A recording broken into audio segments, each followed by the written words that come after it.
안녕하세요. 현지 시간의 이현지입니다. 여기서 오늘 우리가 촬영을 하러 나온 이유는 저 뒤에 보이시는 오늘 우리가 여기서 촬영을 하러 나온 이유는 저 뒤에 보이시는 큰 빌딩이 제가 운영하는 리조트이기 때문입니다. 제가 운영하는 곳은 더 위크앤 리조트라고 하고요. 우리나라에서 제가 감히 말씀드리기로는 유일한 부티크 호텔 같은 리조트가 아닐까 그렇게 생각합니다. 사실 처음 리조트를 하게 되었을 때 우리나라는 호텔이라는 개념만 가지고 있지 리조트나 다른 그 종류의 호텔 사업 또는 숙박 사업에 있어서는 그 대중들의 관심도나 이해도가 좀 너무 적다고 생각이 들었어요. 그래서 사업의 다각화 그리고 숙박업의 다양한 매력들을 보여드리려고 리조트이지만 부티크 호텔 같은 그런 곳을 만들려고 노력했습니다. 제가 물론 호텔 업계에서 제 모든 캐리어는 시작을 했습니다. 호텔 공부를 했고 독일 베를린에서 부티크 호텔을 오프닝 멤버로 일을 해서 프론트부터 총지메인의 역할까지 다양하게 경험을 해봤는데 한국에 2015년도에 돌아와서 아버님께서 운영하시는 건설 및 부동산 개발 회사에서 홍보팀도 했었고 해외 부동산 개발 그리고 기획 일까지 다양하게 경험을 해보았었습니다. 그런데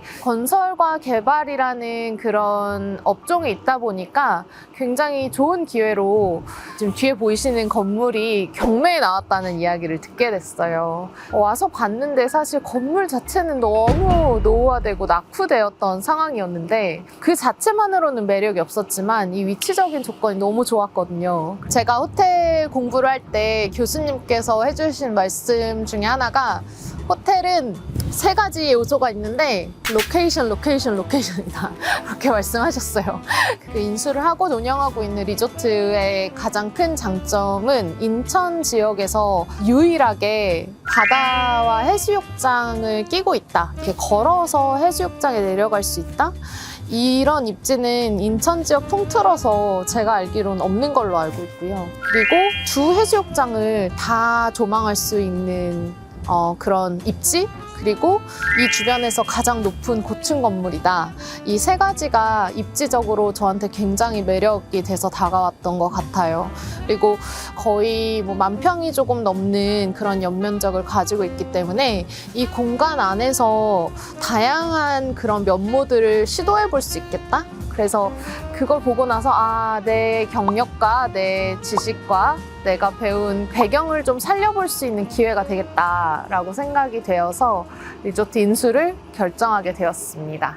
조금 우리나라에서는 리조트라는 게 사실은 옛날 개념으로는 콘도라고 많이들 하셨거든요. 콘도 그러면 다들 뭔가 이민 가방을 바리바리 싸갖고 오셔서 그냥 고기 구워 먹고 그러다 가는 곳이라고 많이 생각들을 하셨고 요즘 많은 리조트들이 굉장히 조금 모던화되는 그런 경향은 있긴 하지만 이 리조트에 대한 시각을 어떻게 변화시켜야 되는지에 대해서 굉장히 고민을 많이 했습니다. 제가 건설사와 부동산 개발 쪽에 있다는 거는 이제 공사비에 대비해서 얼마나 합리적인 선택을 하는가, 그러니까 비용 절감을 어떻게 잘하는가 이런 부분이 사실상 되게 굉장히 실제로 접해보지 않으면 하기 어려운 그런 것들이거든요. 근데 아무래도 많이 접해본 게 공사를 했을 때 어떤 자재를 어떻게 써야 가장 효율적인 그런 효과를 얻을지에 대해서 많이 봤기 때문에 자재를 선택하거나 어떤 공간을 만들 때 써야 되는 재료들 이런 것들에 대해서 좀 인지를 많이 하고 있었던 것 같고요. 그리고 무작정 럭셔리를 추구하거나 내 수준에 맞지 않는 거를 그냥 한다 이런 생각 자체는 이미 버리고 시작했습니다. 왜냐하면 그거를 관리하고 계속 이렇게 유지해 나가는 거에도 굉장한 그 에너지와 자금이 소모가 되거든요. 근데 이런 것들에 대해서 좀 효율적이고 합리적인 결정을 할 수 있는 그런 배경 지식을 좀 쌓을 수 있지 않았나 그렇게 생각합니다.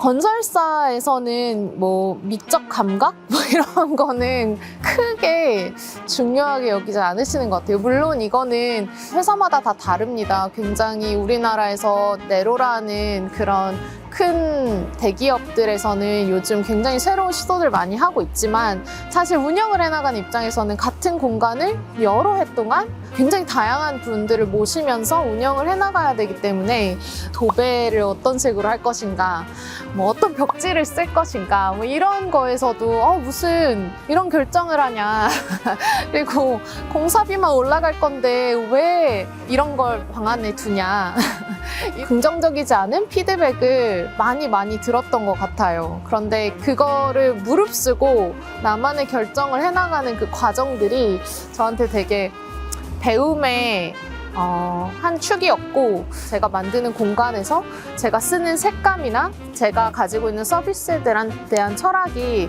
우리나라 정서에 맞지 않을 수도 있기 때문에 그런 부분들을 어떻게 하면 잘 밸런스를 맞출 수 있을까 고민하는 게 가장 큰 도전이 아닌가 싶고요. 사실상 숙박 사업을 하는 이상은 환대를 하는 곳이라고 생각을 해요. 오시는 분들을 환영하고 따뜻하게 모실 수 있는 곳.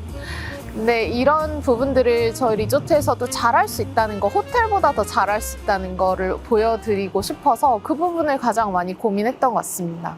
사실 제 자란 환경이 그렇게까지 특별하진 않았어요. 아버지께서 굉장히 자수성가를 하셨거든요. 다른 사람이 사는 단독주택에 그냥 같은 현관으로 들어가서 다른 가족들이 주인집이 TV 보는 모습을 보고 그냥 2층에 올라가면 저랑 부모님이 사는 방이 나올 정도로 굉장히 어렵게 처음 시작을 하셨는데, 그런 조건 속에서도 뭔가 계속해서 도전을 하시고 사업체를 만들어 나가시고 발전시켜 나가시는 그런 모습을 저한테 항상 보여주셨던 것 같아요. 그래서 바닥에 떨어지는 것을 두려워하기보다는 어떻게 하면 앞으로 나아갈까? 이런 걸 보여주신 게 저한테는 가장 특별하지 않았나 싶고요. 공부를 했던 거는 스위스에 있는 로잔 호텔학교라는 곳에서 공부를 했었는데, 여기는 정말 아마 전 세계에서 가장 오래된 호텔학교가 아닌가 싶을 정도로 굉장히 명성 있고 역사가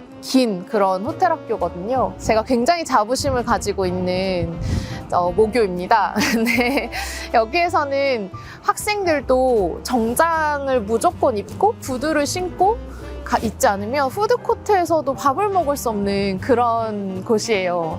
대학교 1학년 때 만 18살 때부터 어떻게 하면 조금 더 사람들에게 더 프로페셔널하게 보일지, 그리고 어떻게 하면 조금 더 따뜻하게 사람들에게 다가가야 될지, 이런 부분들을 학교에서부터 굉장히 자연스럽게 습득하게 된 것 같아요. 그래서 그런 부분들이 사업체를 운영하는 데 있어서 되게 잘 보여지고 있지 않나, 그렇게 감히 이야기를 해봅니다. 사실 더 위켄드 리조트 로고를 보시면 그 밑에 인천이라고 적혀 있어요. 근데 왜 적었냐면 인천뿐만 아니라 다른 데도 지점을 많이 만들어야겠다. 그래서 이제 저희 남편이 또 이제 이스라엘 사람인데 더 위켄드 리조트 텔아비브 뭐 이런 식으로 이렇게 뭔가 우리가 아니면 더 위켄드 리조트 베를린 뭐 이런 식으로 해외에도 나중에 진출을 할 수 있지 않을까 하는 꿈을 가지고 그렇게 붙였고, 해외뿐만 아니라 우리나라 전역에도 그렇게 갈 수 있지 않을까 이런 꿈과 비전을 가지고 시작을 했었는데, 또 일을 해나가다 보니까 제가 어떤 계기로 어떤 지점을 어떻게 운영하게 될지는 아직 아무도 모르는 거기 때문에 그 로컬리티에 맞춰서 굳이 리조트가 아니라 뭐 다른 형태의 사업을 해본다던가 다른 브랜드를 만들어 간다거나 그런 시도를 하는 그런 모습을 좀 계속 보여드리고 싶습니다. 네.